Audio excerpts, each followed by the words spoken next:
আজ 24শে ফেব্রুয়ারি 2026 পশ্চিমবঙ্গের এসআইআর সংক্রান্ত লেটেস্ট কিছু আপডেট আমি আপনাদের সামনে তুলে ধরব। দেখুন, আপডেটগুলি আপনাদের সামনে তুলে ধরার আগে আমি আপনাদের কাছে অনুরোধ করব যে ভিডিওটা প্রথম থেকে শেষ পর্যন্ত খুব ভালো করে মন দিয়ে দেখবেন এবং শুনবেন। কারণ এই যে এসআইআর সংক্রান্ত যে পরিস্থিতি, সাধারণ মানুষ হিসাবে কিন্তু এটাকে বোঝা খুব কঠিন ব্যাপার হয়ে যাচ্ছে। কিন্তু আমি চেষ্টা করছি শুরুর থেকে শেষ পর্যন্ত আজ পর্যন্ত কি আপডেট আছে বা ঠিক কি হচ্ছে বিষয়টাকে খুব সংক্ষেপে বুঝিয়ে দেওয়ার। দেখুন, আমরা প্রত্যেকেই জানি যে স্পেশাল ইন্টেনসিভ রিভিশন বা এসআইআরের যে কাজ, সেই কাজটা কিন্তু 2025-এ শুরু হয়, বিভিন্ন রাজ্যেও শুরু হয়। প্রথম দিকে কি হচ্ছিল না, প্রথম দিকে আমরা জানি যে যারা মৃত বা যারা স্থানান্তরিত হয়েছেন তাদের নাম কিন্তু বাদ যাওয়ার প্রক্রিয়াটা চলছিল, এবং সেই অনুযায়ী আমরা প্রত্যেকেই জানি যে একটা ড্রাফট ভোটার লিস্ট বা ড্রাফট তালিকা কিন্তু প্রকাশিত হয়। তারপর কি হয় না, তারপর আমরা দেখি যে এখানে কিন্তু আরও দুটো ক্যাটেগরি যোগ হয়। একটা ক্যাটেগরি কারা ছিল না, যে ক্ষেত্রে যাদের নাম 2002-এর ভোটার লিস্টে ছিল না, মানে আনম্যাপড ভোটার যারা ছিলেন, তাদের একটা হিয়ারিংয়ের লিস্ট পাবলিশ হয়, এবং তারই পাশাপাশি নতুন একটা লিস্ট, সেটা হচ্ছে লজিক্যাল ডিসক্রিপেন্সি। ঝামেলার সূত্রপাত কিন্তু এখানেই হয়। এখানে একটা অভিযোগ করা হয় শাসক দলের তরফ থেকে যে লজিক্যাল ডিসক্রিপেন্সির যে ব্যাপারটা আছে, তো সেটা পশ্চিমবঙ্গের ক্ষেত্রে বেশ প্রকটভাবে দেখা দিচ্ছে এবং বেশ ভালো রকম একটা সমস্যার জায়গা তৈরি করছে। পরবর্তী সময়ে যাদের লজিক্যাল ডিসক্রিপেন্সি হিয়ারিং আসে, আমরা দেখি বিএলওদের হাতে একটা বিশেষ ক্ষমতা দেওয়া হয়, এবং সেক্ষেত্রে বলা হয় যে বিএলওরা যদি মনে করেন যে সেলফ ডিক্লারেশন দিয়ে কিছু ডকুমেন্টস আপলোড করবেন এবং লজিক্যাল ডিসক্রিপেন্সি যারা আছে তাদের কিন্তু তারা হিয়ারিং করতে পারবেন, এবং সেই অনুযায়ী প্রত্যেক বিএলও তারা সেলফ ডিক্লারেশন দিয়ে কিন্তু সেই ফর্মগুলোকে আপলোডের কাজ শুরু করে। বাকি যারা আনম্যাপড ভোটার আছেন তাদের কিন্তু প্রপার হিয়ারিং হয় বিভিন্ন বিডিও এবং বিভিন্ন অফিসে। দেখুন, তারপরেও কি দেখা যায়, যখন বিএলওরা এইভাবে ডকুমেন্টসগুলো আপলোড করে, তো তারপরেও দেখা যায় যে কিছু ভোটার যাদের কিন্তু লজিক্যাল ডিসক্রিপেন্সিতে নাম ছিল, যাদের বিএলওর মাধ্যমে একটা হিয়ারিং হয়েছে, তাদের আবার কিন্তু পুনরায় হিয়ারিংয়ের নোটিশ আসতে শুরু করে। ঝামেলার সূত্রপাতটা তখন আবার নতুন করে হয়, এবং সেক্ষেত্রে কি করা হয়, এবার কিন্তু আর বিএলওদের না, এবার ওনাদের কিন্তু সরাসরি বিভিন্ন বিডিও এবং বিভিন্ন অফিসে কিন্তু হিয়ারিংয়ের জন্য ডেকে পাঠানো হয়। তারা যান এবং তারা যে নির্বাচন কমিশনের দ্বারা দেওয়া যে 11টা ডকুমেন্টস, সেই ডকুমেন্টসের মধ্যে একটা করে ডকুমেন্টস দেখানোর জন্য বলা হয়, তাদের কিন্তু প্রপার প্রসিডিওর মেনে হিয়ারিং হয় এবং তারা কিন্তু ডকুমেন্টস সাবমিট করেন।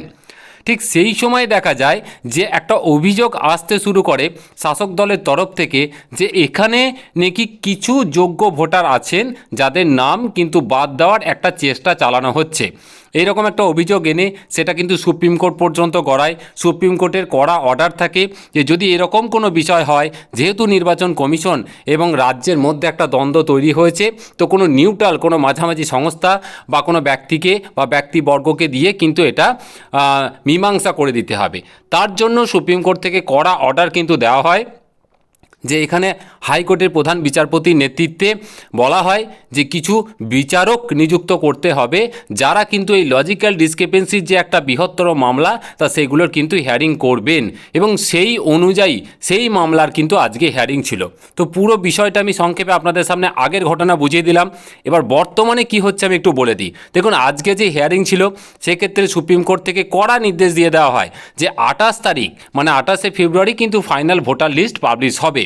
এইবার সমস্যাটা কোথায় জানেন, যে 28 তারিখে যে ফাইনাল ভোটার লিস্ট পাবলিশ হবে, কিন্তু এইদিকে দেখা যাচ্ছে প্রায় 60 থেকে 80 লক্ষ মতো ভোটার আছেন যাদের কিন্তু এখনও পর্যন্ত কিন্তু সঠিকভাবে কিন্তু হিয়ারিং হলেও তাদের কি হবে সেটা কিন্তু কোনো রকম মীমাংসা হয়নি। মানে আমি বলতে চাইছি যে লজিক্যাল ডিসক্রিপেন্সির যে কেসটা, সেটা কিন্তু আদৌ কোনো ফয়সালা হয়নি।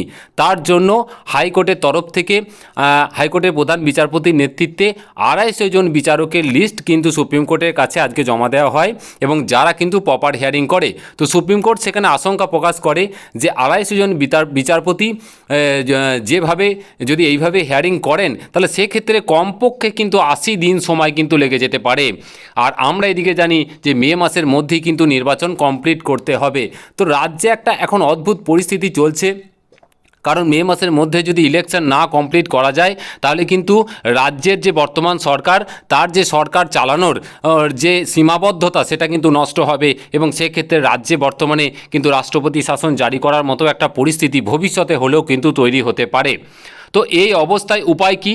এই অবস্থায় উপায় হিসেবে সুপ্রিম কোর্টের আজকে কড়া নির্দেশ বা কড়া পর্যবেক্ষণ বলা যায় যে সুপ্রিম কোর্ট বলেছে প্রয়োজনে আরও বেশি সংখ্যক কিন্তু বিচারপতি নিয়োগ করতে হবে এবং তার জন্য প্রয়োজন পড়লে পার্শ্ববর্তী রাজ্য উড়িষ্যা এবং ঝাড়খণ্ড থেকে যারা অবসরপ্রাপ্ত বিচারক আছেন তাদেরকেও কিন্তু নিয়োগ করা যেতে পারে। তাহলে এবার প্রশ্ন হলো যে এই 60 থেকে 80 লক্ষ ভোটারের ভবিষ্যৎ কি? দেখুন 60 থেকে 80 লক্ষ ভোটারের ভবিষ্যৎ কিন্তু সম্মানীয় সুপ্রিম কোর্টের নির্দেশ মোতাবেক যারা বিচারক আছেন তারা যেভাবে নির্দেশ দেবেন নিচু লেভেলের কর্মীদের বা নিচু লেভেলের যে সমস্ত বিএলও থেকে শুরু করে তাদের মাধ্যমে প্রসিডিওর মেনে কিন্তু হবে বিষয়টা। কিন্তু সমস্যাটা হচ্ছে যে কাদের নাম বাদ যাবে আর কাদের নাম বাদ যাবে না। দেখুন 28 তারিখে একটা ফাইনাল ভোটার লিস্ট পাবলিশ হবে। অবশ্যই যে সমস্ত ভোটারের নাম বাদ যাওয়ার মতো বা যাদের প্রপার হিয়ারিং এখনও পর্যন্ত হয়তো কমপ্লিট হয়নি, তো প্রাইমারি স্টেজে কিন্তু তাদের নাম সেখানে থাকার সম্ভাবনা খুবই কম। তবে চিন্তিত হওয়ার কিন্তু কিছু নেই, কারণ সুপ্রিম কোর্টে কড়া পর্যবেক্ষণ বা কড়া অর্ডার আছে যে এই যে লিস্টটা মানে ফাইনাল ভোটার লিস্ট যেটা 28 তারিখে পাবলিশ হবে তারপরেও কিন্তু সাপ্লিমেন্টারি লিস্ট কিন্তু পাবলিশ অবশ্যই করতে হবে এবং যাদের নাম এখন বর্তমানে উঠবে না তাদের কিন্তু ভবিষ্যতে এই সাপ্লিমেন্টারি লিস্টে কিন্তু অবশ্যই নামটা কিন্তু উঠবে এবং সেই সাপ্লিমেন্টারি লিস্টটা কিন্তু ফাইনাল লিস্টের সাথে পরবর্তী সময়ে কিন্তু সংযুক্ত হবে। তো যারা এই 28 তারিখে যে লিস্টটা পাবলিশ হবে সেখানে তাদের নাম দেখতে পাবেন না তারা অযথা চিন্তিত হবেন না। এখন দুটি বিষয় খুব জটিল জায়গায় আছে। এক হচ্ছে 60 থেকে 80 লক্ষ যারা লজিক্যাল ডিসক্রিপেন্সিতে নাম এসছে তাদের ঠিক কী হবে সেই বিষয় কিন্তু বিচারকগণ ঠিক করবেন। যারা আছেন প্রায় এই মুহূর্তে সংখ্যাটা 250 জন, তারা একটা প্রপার প্রসিডিওর মেনে কিন্তু বিষয়টাকে দেখছেন এবং তারা যেরকম আগামীতে নির্দেশ দেবেন সেই নির্দেশ যা অফিসিয়ালি নিউজ আসবে আমি আপনাদের সামনে অবশ্যই তুলে ধরবো। তবে 28 তারিখের লিস্টে কিন্তু অনেকের নাম বাদ যেতে চলেছে। যাদের নাম বাদ যাবে তারা দয়া করে একটু ধৈর্য ধরবেন, কারণ নমিনেশন ফাইলের শেষ দিন পর্যন্ত কিন্তু ফাইনাল ভোটার লিস্ট কিন্তু পাবলিশ হবে, সাপ্লিমেন্টারি লিস্ট কিন্তু পাবলিশ হবে এবং সেই সাপ্লিমেন্টারি লিস্টগুলো কিন্তু ভবিষ্যতে এই ফাইনাল লিস্টের সাথেও কিন্তু গ্রহণযোগ্য হবে এবং অ্যাটাচ হবে। কাজে চিন্তিত হওয়ার কিন্তু কিছু নেই। তো এই ছিল মূলত আপডেট।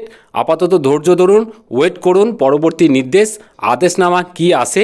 যা অফিসিয়াল নিউজ আসবে আমি আপনাদের সামনে অবশ্যই পুঙ্খানুপুঙ্খ তুলে ধরবো। যা প্রশ্ন আছে কমেন্ট করে জানান, আমি যথাযথ উত্তর দেওয়ার চেষ্টা করব। খুব ভালো থাকবেন, ধন্যবাদ।